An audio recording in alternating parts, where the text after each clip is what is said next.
Boa tarde, está no ar o RBV News edição tarde, que leva a você, internauta, os principais fatos do dia em Mato Grosso do Sul, no Brasil e no mundo. A polícia realizou na tarde de hoje a reconstituição do assassinato de Arsênio Francisco Chaves Vargas, de 39 anos.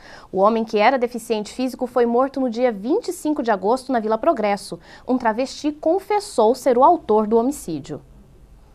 A travesti Jefferson da Silva Alves, de 18 anos, conhecida como Darlene, foi presa ontem no bairro Guanandi. Ela confessou o crime à polícia e participou da reconstituição realizada na tarde de hoje pela 4ª Delegacia de Polícia. De acordo com ela, o assassinato teria acontecido porque a vítima se recusou a pagar por um programa. Ela também alega que agiu em legítima defesa porque estava sendo agredida. Mas a família de Arsênio duvida do testemunho da travesti. Isso porque a vítima nasceu com paralisia infantil, tinha deficiência física e se locomovia com dificuldades. O delegado que acompanhou o caso vai dar continuidade às investigações. Como não foi presa em flagrante, a travesti foi liberada logo após a reconstituição. A AGPEM, Agência Estadual de Administração do Sistema Penitenciário, realizou na manhã desta quarta-feira uma operação Pente Fino no Instituto Penal de Campo Grande. A ação começou por volta das 8 da manhã e contou com a tropa de choque de policiais militares da SIGCOI. De acordo com a polícia, foram vistoriadas as celas do pavilhão 2. Os internos foram retirados da sala e mantidos sob vigilância por 40 policiais. A AGPEM informou que o Pente Fino faz parte de uma ação de rotina. Os resultados não foram divulgados para a imprensa por conta de uma determinação da Secretaria de Estado de Justiça e Segurança Pública. Juízes eleitorais de Mato Grosso do Sul se reuniram na manhã de hoje no Tribunal Regional Eleitoral para falar sobre os últimos preparativos para as eleições do próximo domingo. O policiamento em Campo Grande, em 28 municípios, foram alguns dos temas abordados. Ao todo, 200 policiais irão trabalhar no domingo para garantir a segurança nos bairros e nos locais de votação.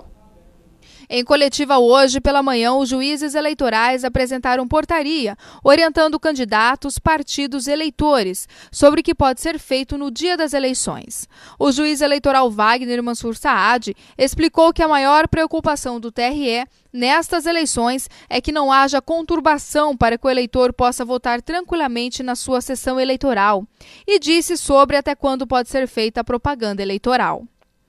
Então, o dia dos candidatos, o dia da propaganda eleitoral, se encerra definitivamente no dia 6 de outubro. Dia 7 é o dia do eleitor. A propaganda em internet será permitida inclusive no dia das eleições, mas carros adesivados parados em frente aos locais de votação estão proibidos, segundo o juiz eleitoral. O policiamento para o dia 7 de outubro irá envolver a Polícia Militar, a Polícia Civil, a Polícia Federal, com todo o seu efetivo para garantir o acesso tranquilo dos eleitores aos locais de votação. O superintendente da Polícia Federal explicou que a polícia estará trabalhando 24 horas por dia até o dia 7, a partir das 0 hora de hoje. Bom, a Polícia Federal está disponibilizando todo o seu efetivo de policiais no estado. E estarão voltados exclusivamente à eleição mais de 200 policiais federais. O Disque Denúncia do TRE estará funcionando 24 horas por dia a partir de amanhã e qualquer denúncia será verificada.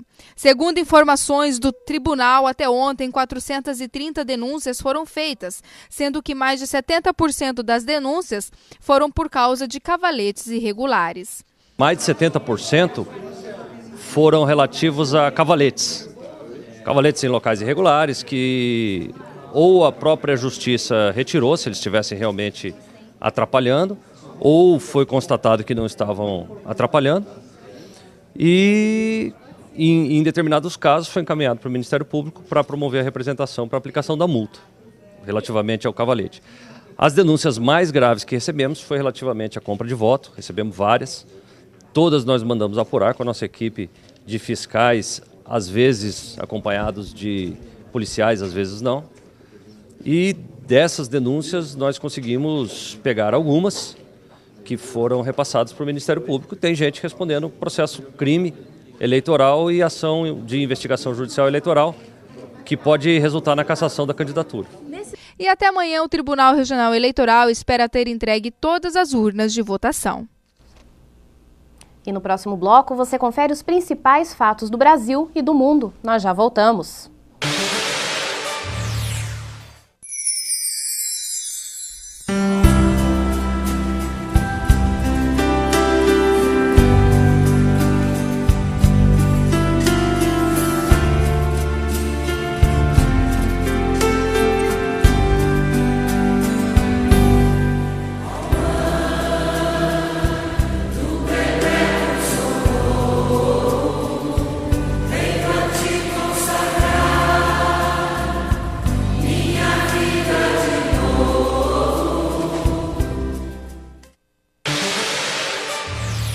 E agora os fatos nacionais. Até o final do mês, o Ministério da Previdência Social vai regulamentar uma nova lei que garante ao trabalhador mais controle sobre os pagamentos feitos ao INSS. O Instituto será obrigado a enviar extratos das contribuições para empresas e trabalhadores, sempre que solicitado.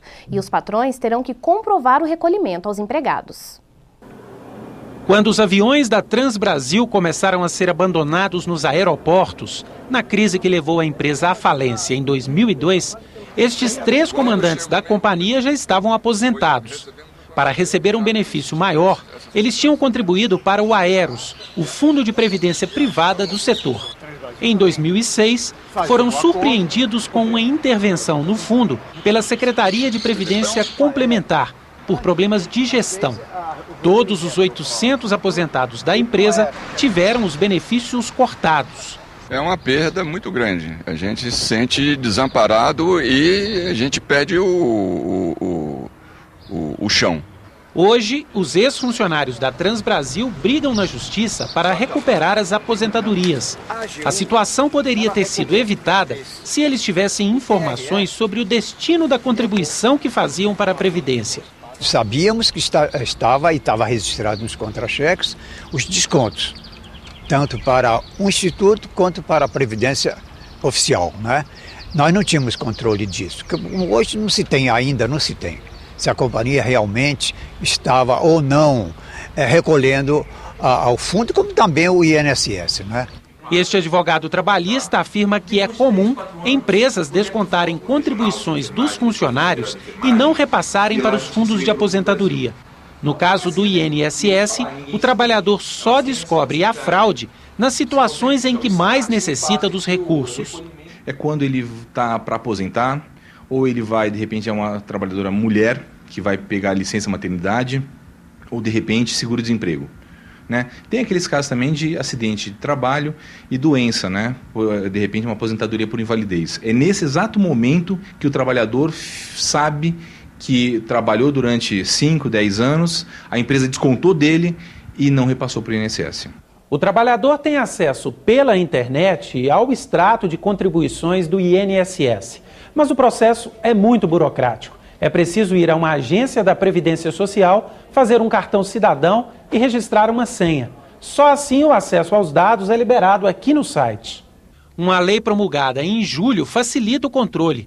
O INSS está obrigado a enviar extratos das contribuições para as empresas e para os trabalhadores sempre que solicitado. Além disso, os patrões terão que apresentar aos funcionários a comprovação de que os recolhimentos foram feitos. O autor do projeto que deu origem à lei, senador Cristóvão Buarque, avalia que os trabalhadores ficaram mais protegidos e também se tornaram responsáveis pela fiscalização. Se ele não ficar atento, ele pode não tomar conhecimento. É preciso que eles estejam, todos os trabalhadores atentos, que agora tem uma lei que lhes assegura o direito de saber que o patrão depositou no lugar certo, na Previdência, o dinheiro que retirou por desconto do trabalhador. E uma pesquisa inédita vai mapear a transmissão de toxoplasmose no Pantanal Mato-Grossense, região que apresenta maior número de casos da doença no país. O causador da toxoplasmose é um protozoário presente apenas nas fezes dos felinos. Na natureza, o parasita contamina a água e outros alimentos, que quando são ingeridos, provocam a doença. A mãe também pode transmitir o parasita para o filho durante a gravidez. Uma outra forma de contágio é comer carne crua ou mal passada. Os principais sintomas da doença são febre, dor muscular e o aparecimento de gânglios no pescoço e axilas. Nos casos mais graves, a toxoplasmose pode causar danos no coração, no fígado e inflamação no cérebro. O tratamento é realizado com uma combinação de remédios. A gente tem que pensar onde moscas, baratas, pousam nas fezes do gato e vão para verduras, frutas. Então, lavagem das frutas e legumes, esterilização da água, são os meios de prevenção. Recentemente, pesquisadores do Instituto Oswaldo Cruz descobriram que numa tribo indígena do Pantanal Mato-Grossense, o número de casos de toxoplasmose está bem acima da média nacional. Eles decidiram então realizar uma pesquisa para descobrir o motivo desta contaminação elevada. Os pesquisadores já realizaram a primeira fase de coleta de material e agora analisam no laboratório o sangue retirado dos animais. Eles ainda vão realizar mais 2 estudos na região do Pantanal. As primeiras informações indicam que um dos motivos para a grande quantidade de casos seria a proximidade de onças e jaguatiricas com bois e porcos, criados nas fazendas e que ficam expostos à doença. Na tribo Inauê Nenauê, nós encontramos 80%. Então, por isso estamos estudando lá. É uma fazenda que ela as variáveis são bem estudadas e estruturadas, e nós podemos, então, ter assim, uma melhor ideia da epidemiologia da infecção no ambiente, nesse bioma e no ambiente silvestre. Pesquisadores da Universidade Federal do Rio de Janeiro entraram com uma ação popular no Ministério Público para exigir a vacinação contra o vírus HPV, que provoca o câncer de colo de útero. O documento exige do governo uma vacinação de jovens na faixa de 11 a 16 anos contra o vírus HPV. O vírus provoca lesões no colo do útero e é responsável por 18 mil novos casos de câncer por ano. A maior incidência está nas regiões Norte, Nordeste e Centro-Oeste. Tomando as 3 doses das vacinas, são 2 vacinas que existem no mundo, nós temos uma proteção, uma eficácia estimada em torno de 95%. A ação gera polêmica entre os próprios médicos que acompanham os casos. Este especialista defende que antes de uma vacinação em massa, como já aconteceu em países que têm os direitos de comercialização das vacinas, o Brasil precisa melhorar o acesso das mulheres à rede de prevenção da doença. Há espaço para buscar as mulheres que nunca fizeram o exame porque não têm acesso ou têm dificuldade de acesso ao serviço de saúde.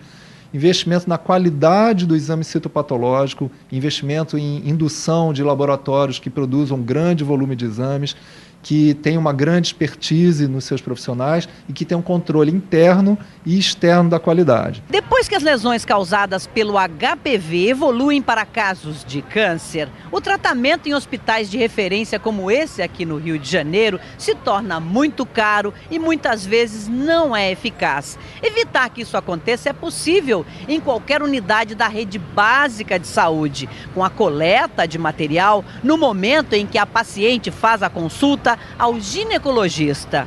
Às vezes por falha no próprio atendimento ou por descuido. É o que diz Dona Elvira, mãe de 4 adolescentes. Eu oriento a elas sempre procurar o ginecologista todo ano, pelo menos, porque a vida é corrida, para evitar uma surpresa, que é desagradável. E no próximo bloco você confere uma entrevista que o deputado federal Fábio Tradi, aqui de Mato Grosso do Sul, concedeu à TV Câmara, onde ele fala sobre as alterações do Código Penal. Nós voltamos já. Nasce em Campo Grande, o mais completo portal de notícias de Mato Grosso do Sul. Economia, esporte, política, cultura e lazer. Notícias do estado, do país e do mundo. Além da Web TV trazendo matérias e insights ao vivo no decorrer da programação. Tudo isso sob o comando da mais completa equipe de jornalismo do estado, associada às maiores agências de notícias do Brasil e do mundo. RBV News. Aqui você sabe de tudo. Dificuldades para se comunicar? Não ouve bem os sons? Agora chegou a oportunidade. Ganhe qualidade de vida com as promoções do Centro Auditivo Grambel. São aparelhos auditivos com parcelas a partir de 10 de 190. Temos telefones amplificados, aparelhos com frequência modulada para ouvir melhor a TV. Completa linha de modernos aparelhos digitais importados e assistência técnica para várias marcas. Fazemos teste domiciliar sem compromisso. Centro Auditivo Grambel.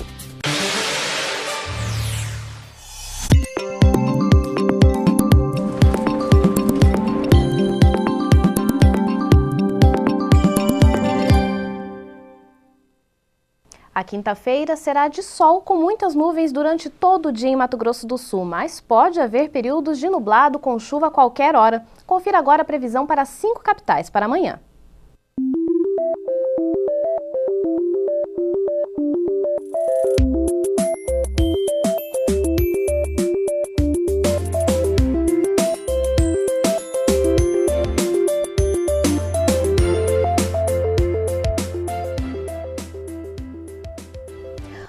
Projeto que propõe alterações no Código Penal de iniciativa do deputado Alessandro Molon foi aprovado por unanimidade na Subcomissão Especial de Crimes e Penas da Comissão de Constituição e Justiça. Agora, este anteprojeto vai ter de passar pela Comissão de Justiça para começar a tramitar na Câmara como projeto de lei. O texto aumenta a punição para os crimes contra a vida, a administração pública e o meio ambiente e reduz a punição para os crimes patrimoniais sem violência física, como furtos simples, falsificação de remédios, por exemplo. O deputado Fábio Tradi, aqui de Mato Grosso do Sul, é membro efetivo dessa Comissão de Constituição e Justiça e comentou o anteprojeto em uma entrevista concedida à TV Câmara. Um anteprojeto que propõe alterações no Código Penal de iniciativa do deputado Alessandro Molon, do PT do Rio de Janeiro, foi aprovado por unanimidade na Subcomissão Especial de Crimes e Penas da Comissão de Constituição e Justiça. Agora o anteprojeto vai ter de passar pela Comissão de Justiça para começar a tramitar na Câmara na qualidade, agora sim, de projeto de lei. O texto aumenta a punição para os crimes contra a vida, a administração pública e o meio ambiente e reduz a punição para os crimes patrimoniais, sem violência física, como furtos simples e falsificação de remédios, por exemplo. O deputado Fábio Tradi, do PMDB do Mato Grosso do Sul, que é membro efetivo da Comissão de Constituição e Justiça, está aqui com a gente para comentar o anteprojeto. Nosso programa é retransmitido pela Rádio Câmara. Deputado, o anteprojeto, no geral, lhe agrada ou o senhor tem algum reparo? Na essência, o anteprojeto é de boa qualidade técnica. Aliás, ele vem como a expressão de uma necessidade no sentido de compatibilizar as penas para não permitir desproporções que poderiam deslegitimar o sistema penal na sua parte especial. Não tem a pretensão de fazer de um novo modelo de parte especial, apenas equilibrar o sistema de penas. Como você bem disse, com relação ao crime de homicídio e adulteração e falsificação de remédios, hoje o Código Penal tem uma desproporção gritante que dá a impressão de que o bem jurídico tutelado pelo legislador no caso de adulteração de remédios é maior do que a própria vida, quando na verdade nós precisamos reequilibrar para dar mais legitimidade ao sistema de penas. Enfim, é um bom anteprojeto e eu espero que a Casa tenha a oportunidade de discutir com muita profundidade e serenidade essa questão. Deputado, logo que começou o noticiário a respeito desse anteprojeto, houve uma polêmica muito grande em relação a um dos pontos relacionado com a questão do usuário de drogas, que pelo anteprojeto pode ter em seu poder quantidade de drogas suficiente para uso durante até 5 dias, que ele aí não seria passível de nenhum tipo de punição. Mas aí se levantou, mas como aferir isso? Como é que se pode saber se alguém está usando essa droga durante 5 dias ou se isso daqui é uma quantidade arbitrária que alguém chutou e inventou? Como é que o anteprojeto vai tratar disso? Eu já tive a oportunidade de externar a minha reserva em relação a esse ponto de vista manifestado pelo Molon no seu relatório, porque eu entendo que a partir do momento que a legislação penal criminaliza o tráfico, quando ela descriminaliza ou despenaliza o consumo próprio, ela se revela incongruente, porque o usuário ele vai ter que adquirir para consumir. Concorda? Ele vai ter que adquirir. Se ele adquirir, ele vai ter que fomentar o tráfico, que é criminalizado. Aliás, como crime hediondo, equiparado a crime hediondo. Portanto, eu não vejo coerência lógica, sistemática em se descriminalizar o uso, criminalizando o tráfico. Pode ser até, mas isso não foi externado pela comissão, uma estratégia para que a médio e longo prazo se pense em descriminalizar o tráfico. E eu sou absolutamente contrário, porque 90% dos crimes estão relacionados ao consumo de substâncias entorpecentes, drogas, não é? Você pode observar, às vezes, um roubo, um estupro. Na delegacia de polícia, o registro no boletim de ocorrência está lá como crime patrimonial, crime contra a integridade sexual, não é? Mas, no fundo, na verdade, tem a ver com o consumo de substância entorpecente. Agora, com um detalhe, a maior parte dos crimes é cometido sob o uso de álcool, que é uma droga lícita. Exato. Então, é uma droga lícita, vendida em qualquer esquina. Quer dizer, um erro não pode justificar outro, né? Quer dizer, você imagina descriminalizar drogas, daqui a pouco o médico vai estar cheirando cocaína para fazer cirurgia, o advogado, para ter coragem de fazer um júri, também vai fazer uso de substâncias entorpecentes, não é? De substâncias químicas proscritas pela legislação. Eu penso que a ideia mais razoável, mais sensata, é punir criminalmente o usuário eventual. O usuário eventual, porque o usuário eventual, o não dependente, ele sabe que com a aquisição da droga, ele está financiando o tráfico. Fomentando essa máquina. Exato. Agora, os não dependentes, evidentemente, devem ser submetidos a um tratamento médico, clínico, hospitalar. E, com relação a esses, o direito penal deve se abster, né, de atuar. Deputado, esse texto, como eu disse, ele aumenta a punição para crimes contra a vida, a administração pública, e nós estamos exatamente nesse momento em que a gente está vendo aí o julgamento do suposto caso do mensalão, e a alteração desse tipo de crime pega exatamente crimes como corrupção e peculato nesse anteprojeto. Como é que o senhor, como é que ele trata isso? Aumenta a pena mínima do crime de corrupção e peculato, que é uma medida acertada. Não se pode mais conviver com uma pena mínima de 2 anos, um crime tão grave quanto corrupção e peculato. Afinal de contas, quem é a vítima? A vítima somos todos nós. Já não é a mesma situação quando se trata de furto e roubo, né? Porque o furto, você tem a vítima individualizada, assim como o roubo.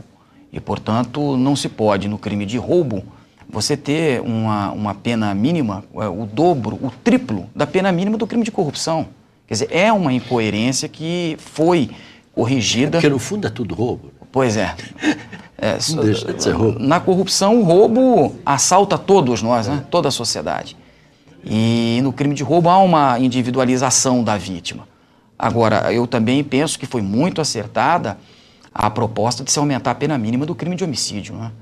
A pena mínima é para 8 anos, entendo que é razoável, afinal de contas é o bem maior, tutelado pelo direito. Em 30, né? Sim, de 8 a 30 anos, quando se trata de crime... Não passa de 30. No caso de homicídio simples, de 8 a 20, e homicídio qualificado de 12 a 30, que me parece absolutamente razoável.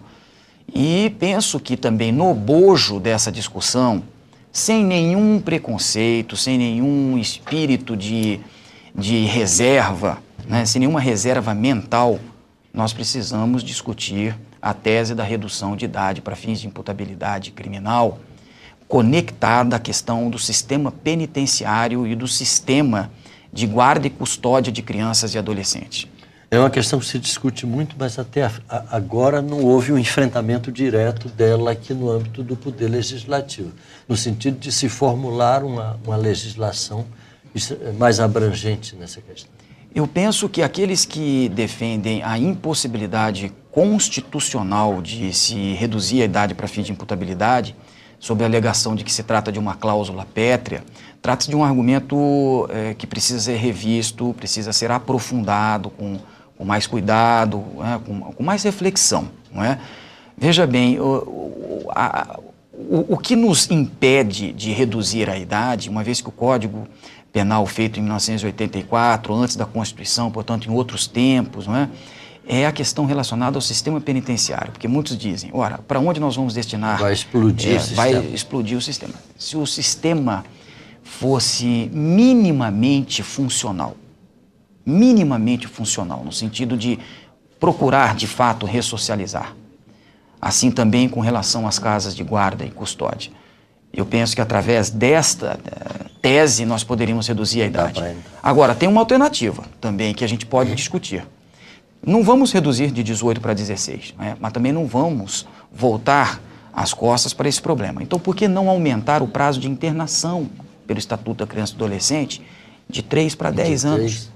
Elevar um bocadinho. Isso. Deputado, do ponto de vista da elevação das penas para crimes contra o meio ambiente, como é que o senhor viu essa proposta introduzida pelo deputado Molon nesse anteprojeto? São os dois grandes discursos do século XXI, né? Meio ambiente e direitos humanos. Entendo que foi pertinente, acho que vai ser uma discussão muito interessante. Agora, eu tenho reserva com relação à responsabilização penal de pessoa jurídica, porque você mexe com todas as categorias tradicionais do direito penal. Por exemplo, como é que uma empresa age com dolo? Se o dolo é a intenção manifesta, psíquica, de realizar o tipo penal. Pessoa jurídica é uma ficção, e ficção não pode pensar. Logo, nós não podemos atribuir a ela responsabilidade penal. Vamos nos valer daquele princípio do direito penal, que é o princípio da intervenção mínima, segundo o qual todos os ramos do direito que se mostrem suficientes para reprimir uma conduta devem ser utilizados. O direito penal apenas em última instância. Então vamos nos utilizar do direito civil, direito administrativo, com multas pesadas para as pessoas jurídicas. Eu tenho reserva com relação a esse ponto. Então não seria alteração no Código Penal, seria já um outro tipo de legislação, segundo o senhor. Que essa proposta apresentada pelo Molon, que responsabiliza penalmente pessoas jurídicas, eu vou me colocar contrário a ela, nessa sustentação, né, de que não pode agir com dolo ou culpa. Os seus diretores, sim, então que eles respondam penalmente, né, a empresa não. Que ela seja sujeita às multas no plano administrativo, civil. Né? Até porque é impossível prender uma empresa. Pois é, exatamente. Deputado Fábio Tradi, do PMDB do Mato Grosso do Sul. Muito obrigado pela sua participação aqui. Eu que agradeço a oportunidade. O RBV News Edição Tarde fica por aqui. Mais informações amanhã a partir das 11 horas. Uma boa noite para você.